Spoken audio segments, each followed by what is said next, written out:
রুই মাছ ভাজা, মশলা প্রায় পোস্ত, বেগুন দিয়ে আলু দিয়ে রুই মাছ রান্না হবে।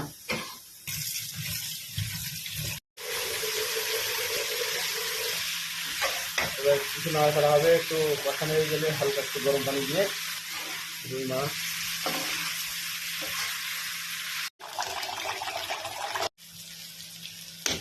কিছুটা নাড়াচাড়া করার পরে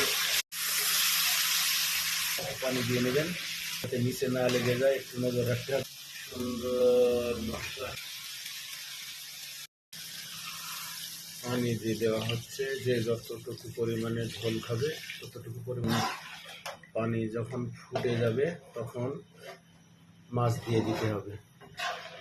রান্না প্রায় শেষের পথে, ঝোল মরে গেলেই বন্ধ করে দেওয়া হবে। রান্না কমপ্লিট, এবার খাওয়ার অপেক্ষা।